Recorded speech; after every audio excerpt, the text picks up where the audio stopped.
Pac having one lung, for example, you know what I mean? Never have his voice again. You know, Pac loved music. I think they had to remove a finger, something. She like, I know my son, his pride, he probably wouldn't be able to live like that. You know, she just felt like he fought enough, and she decided to, let him go. No one questioned her and said, why did you do it and stuff like that. You know, people just supported her. Yes, Pac had got whiff that Jay-Z was in town. Well, you know he gonna do a show because Jay-Z, he doing a show. But you gotta realize Jay-Z had became an enemy of Pac because I think he had said some or was gonna do a song with Big or whatever like that, the whole 9 yards. So Jay is now Pac's enemy. So he gets a phone call saying that Jay is not gonna come out the room because Tupac threatened him.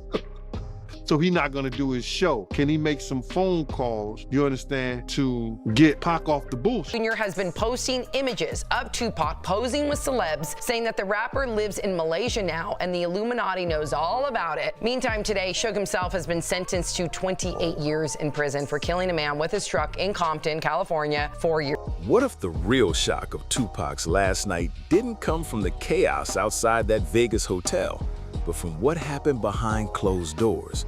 A secret meeting that was never meant to go down, with people who were never supposed to cross paths. Gene Deal's version of that night doesn't just question the story, it flips the whole thing on its head. According to Deal, Jay-Z wasn't just somewhere in Vegas. He says Jay was right there, same building, same night, staying out of sight, moving low-key like a ghost. And Tupac? Deal swears he knew.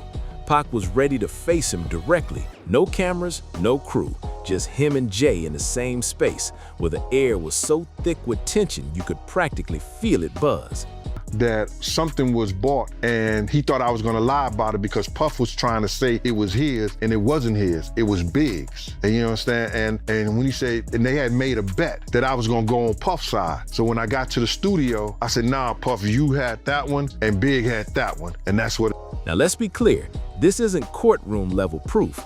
It's Gene Deal's personal take, what he says he saw, what he says he heard, and how that energy felt when everything was seconds away from blowing up. He paints the moment like it was about to turn explosive, words, looks, silence, all colliding under one roof. And here's what keeps people talking. Deal's story isn't some vague rumor, it's packed with details, a private room, a hidden guest, a near showdown that almost went down until one small decision stopped it cold. Hours later, tragedy hit. History changed forever, and the questions just kept echoing through the culture. Right after Suge Knight made that statement, what did Puff do? He got on stage, because if a brick hits you, say ouch. He got on stage and spoke on it. You know, another executive come up here speaking on that. I love Dr. J, I love what they doing. I get Death Row, they props in the whole 9 yards. If he thought he was talking about Jermaine Dupri, why the fuck would he spin and say something right then? So if even a piece of Deal's story holds truth, what does that say about what really went down before the shots, before the headlines, before the chaos hit the streets? Deal paints that night like a movie. Vegas blazing hot, East Coast and West Coast at their boiling point. The music game split not just by sound, but by power, money, and loyalty. And right in the heart of it all was Tupac, loud, fearless, and convinced that some people close to him were moving strange. Something was definitely building, and everyone could feel it. But here's the twist most people never picture, the one detail Deal says changes the whole story. In his version, Jay-Z wasn't on the strip or in the spotlight. He was inside, quiet, tucked away in a back room. No lights, no flash, just a wall of silence and sharp energy. Deal says that setup was trouble from the start, because Tupac wasn't about waiting or playing nice that night. Roll with Chaz every day, bro. And then it came out. And then it came out, somebody else told the story. But that, I think it may have been Dame Dash or something like that told. He wanted real answers, straight up. Questions about loyalty, about respect, and about who was switching sides when the stakes got high. That's where Deal's version cuts deep. Not just in what he saw, but in what it says about that final night's truth. Deal paints Tupac as charged up and ready to face the truth head on. No hesitation, no fear, just raw energy pulsing through him. But Jay never comes out. He stays tucked behind those doors while Tupac's intensity keeps climbing and the whole hallway turns heavy, like the air itself was holding his breath.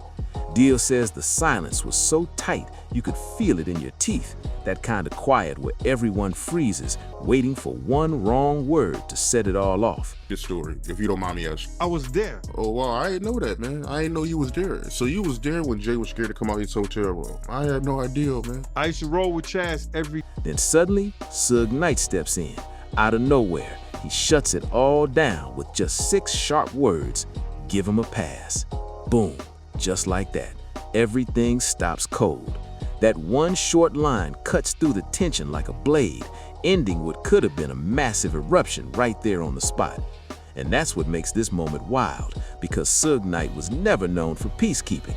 His name usually started chaos, not stopped it. So why in Deal's story does the same man who built his image on power and control suddenly turn into the calm voice in the room? Deal's take is bold. Suge knew exactly what was on the line. One wrong word, one fast move, and that night could have flipped the entire industry upside down.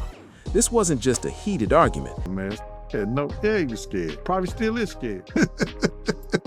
Yeah, that's crazy, man. And Suge, he told Pac to chill out. Yeah, Suge told Pac to chill out. You know what I'm saying? Because see, they was trying to, so you got to realize is that it was going to call a dissension because they was trying to start Death Row. It was a full-on collision, a moment so thick with pressure it could have cracked the walls and dragged some serious names into the open.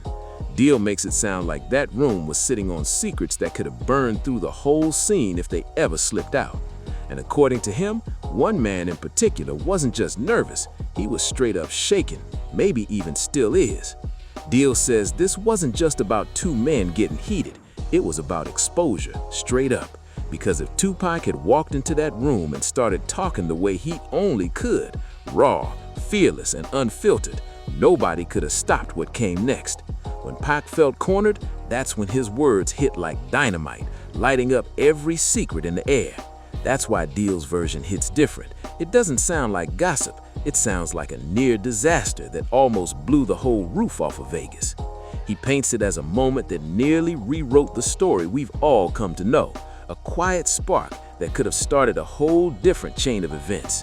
And if you're wondering why that silent scene matters so much, Deal's point cuts deep, because sometimes the quietest moment explains the loudest chaos that comes right after. I think he may have talked to Big D, and Big D and Eric B called Suge, and Suge was laughing, saying that wasn't him, because they tried to make it seem like it was Suge that was doing it, but it was Pac. So I guess Suge called Pac. Pac let him go ahead and do his show and everything like that. But Jay was scared to come out of it. He says behind all the noise of that night, it was the things unsaid that held the real power. Then Deal adds another twist, dropping a name that pulls even more weight into the story. I used to roll with Chaz every day, he says, linking more major players to that tense Vegas night. That one line pulls the curtain back on how wide this moment really stretched. Something deeper was going down behind the glam and the flashing lights, and not everyone was ready to face it. Deal even weaves Diddy into the picture, not claiming hard proof, but hinting that Diddy might have been closer to those behind-the-scenes tensions than anyone's ever wanted to admit. He paints a setup where it wasn't just about who showed up where, but how the story got built afterwards, like some powerful people made sure the focus stayed on the chaos while the real moves happened quietly in the background. According to Deal, that night wasn't just wild, it was strategic. Every word, every silence, every step, it was all a chess game where one wrong move could have exposed too much. That's where his story really turns up the heat. If Jay-Z was actually hiding out that night like Deal insists, then what was he trying to dodge? Deal hints it wasn't about fear in general, it was a specific kind of fear, the kind that comes when you know one single conversation could flip your whole standing. He suggests Jay wasn't just avoiding trouble, he was avoiding being seen in a place that could drag him into something too dangerous to touch. Deal's version makes it sound like this was bigger than pride or rivalry. It was about survival, reputation, and the kind of secrets that never stay buried for long. Jay-Z was on the rise, carving his own path, and the last thing he needed was to get pulled into a storm that could wreck everything he'd been building. But here's the question that won't let go. Why was Tupac so locked in on him that night? Deal hints it wasn't just personal tension, it ran way deeper. He says Tupac saw Jay-Z not just as another rapper, but as a symbol of what was shifting in the game. East Coast power growing fast, new money starting to move, and industry politics getting heavier than ever. Pac didn't trust that system at all, and in his eyes, Jay-Z was part of that machine. So when you look at that Vegas moment through that lens, Suge Knight stepping in starts to feel completely different. Deal makes it sound like Suge was not just protecting Jay-Z, he was protecting the room itself, protecting a conversation that almost cracked open too much truth. Because once words like that hit the air, they don't just disappear, they start spreading fast, get twisted, and turn into weapons that can't be controlled. Once they're out, they don't come back, they start running wild and everybody in their path feels it. Then suddenly, silence, total stillness, like the air itself froze. Deal says the minute Suge dropped those few words, everything stopped moving. Jay-Z stayed tucked behind those doors, Tupac backed off, and every single person in that space knew they just dodged something huge. You could almost feel everyone realizing how close they'd come to a moment that could have flipped the whole narrative of that night. Deal paints it like the tension didn't vanish, it just sunk deeper. The looks, the body language, the energy, it all said the same thing. Something heavy was still hanging in the air. Who looked calm? Who looked shaken? Who seemed guarded? Those tiny details told a story on their own. And according to Deal, that quiet pressure was already boiling long before the world outside knew what was coming. Then the scene outside explodes, Vegas lights flashing, sirens screaming, headlines propping up everywhere. But according to Guinea Deal, that's not where the story ends. That's where it really begins. He says while the world focused on the chaos in Vegas, the real story started moving behind the scenes, crossing borders, hitting new cities, and connecting people in ways nobody saw coming. Deal claims this wasn't just talk or rumor. He hints that there's something solid out there. Not just whispers or theories, but real pieces of evidence, tapes, documents, records, things that could finally connect dots fans and insiders have been arguing about for decades. And then comes the curveball that sent the internet spinning. Deal points straight to Cuba. Yeah, not just somewhere overseas, not a random whisper or a friend of a friend story. He says Cuba, loud and clear. Now he doesn't drop official proof. This is still his version, his claim. But the way he lays it out gives it weight. It's too direct, too specific to brush off. He's not talking in riddles. He's calling out a location that instantly makes everyone pay attention. That Cuba angle hits different because it sounds intentional, like someone, somewhere made sure key information stayed locked down for a reason. It suggests there was strategy, that certain powerful players treated truth like a weapon, not a story to tell. Deal makes it sound like the most valuable secrets didn't disappear. They were moved, placed somewhere safe, somewhere quiet, somewhere far away from the noise but close enough to always hang over the story like a shadow. And once you even consider that for a second, the real questions start hitting hard. Who had the kind of power to pull off something like that? Who had access to material that could shake the entire industry if it ever came out? Who had the reach to hide it so well that decades later, people are still chasing clues? Because one thing's for sure, everyday fans can't move that kind of paper trail. Regular people don't stash recordings or hide files across borders for years. If what Deal is hinting at even brushes the truth, it points straight to major players, people with influence, with money, with global reach. The kind who understood that in the music game, the most dangerous thing isn't the rumor everyone hears, it's the evidence no one's allowed to see. Now hold up right there, because this is the point where most stories start drifting off into wild fantasy. But Gene Deal's version? It doesn't need full proof to explain why people can't stop circling back to it. It sticks because it fits the pattern. A private moment almost happens, a powerful name steps in, and the public never gets the full story.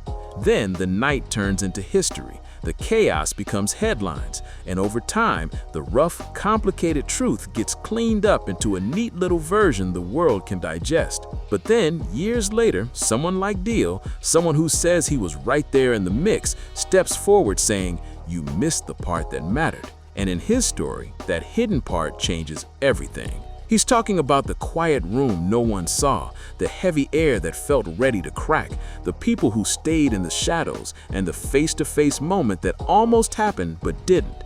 One single choice stopped the night from spiraling into something none of them could have controlled. If even part of Deal's story is real, it doesn't flip blame, it rewrites the meaning of the night. It suggests that what the public saw as chaos might have actually been something bigger being managed in real time. Behind the flashing lights, there could have been strategy, people moving carefully, redirecting pressure, and making sure certain names stayed clean while the storm hit the streets. That idea alone is enough to make anyone look at that night in Vegas with fresh eyes. And then Deal drops the real cliffhanger, the one that keeps everyone talking. If he's confident enough to claim that Jay-Z was right there in that same building, staying low and out of sight, what else is he ready to put out next? What other parts of that night are still waiting to be told? Deal doesn't sound like he's just chasing attention. He sounds like someone holding pieces of a bigger puzzle. And if he's bold enough to suggest that some of the biggest figures from that era knew way more than the public ever realized, and confident enough to hint at receipts while pointing toward Cuba, then you've got to wonder what he's really building toward. Because the second you name a place, you invite the world to check it. You open the door for verification, for digging, for people to start searching for what might actually be sitting out there, hidden, waiting, ready to shake everything all over again. And if someone ever actually decides to dig, really dig, the whole conversation flips on its head. It stops being internet chatter and turns into a full-blown investigation. Suddenly, it's not just about talk anymore. It's about what can be proven, what can be found, and what's been sitting in the dark all this time. That's exactly why this story refuses to fade away, not because everyone believes it, but because it fills in the gaps that were always left blank. It's got all the pieces that never made it into the official version: private rooms, quiet decisions, hidden faces. The idea that the world saw the explosion but never saw the fuse being lit behind those doors. So maybe the real question isn't just who was responsible for that night. Maybe it's who controlled the story afterward. Who had the power to clean it up, to simplify it, to make sure certain details never made the morning news. Because if that private room carried as much weight as Deal says, then what happened after that moment is just as important. Who left that building untouched? Who stayed in the shadows? And who already knew exactly how the public story would sound once the chaos hit the streets? Deal's version seems to point to something bigger than blame. He's talking about control. The truth, according to him, isn't just tied to the gunfire or the final moment outside. It's tied to the buildup, to the decisions made quietly by people the public never saw. He makes it sound like there was a whole layer of the night hidden beneath what the world thought it understood. A layer full of strategy, fear, and power plays that shaped what history remembered. So next time someone says, "We already know what happened," it's worth pausing for a second. If the story's so settled, why do new versions keep popping up with the same faces, the same rooms, and the same talk about hidden evidence? Why does it keep looping back to that one chilling idea that maybe the loudest moment of the night wasn't the truth at all, but the distraction that covered it up? It's always the quiet parts that hold the weight, isn't it? The whispers behind the walls, the quick glances nobody noticed. That's where the real story hides. Deal's account reminds people that sometimes the biggest moment isn't the one caught on tape or splashed across headlines. It's the silence right before everything breaks loose. Because that silence, that's where history changes, and nobody even realizes it until it's too late. And if stories like this pull you in, the kind where one hidden move can flip everything upside down, then you're gonna want to catch what comes next. There's more waiting just below the surface, and every new piece adds another flash of fire to the mystery. Each layer pulls the curtain back a little more, showing that what's been hidden might be even bigger than anyone guessed. So stay locked in, stay sharp, and keep your eyes open, because in stories like this, every single detail matters.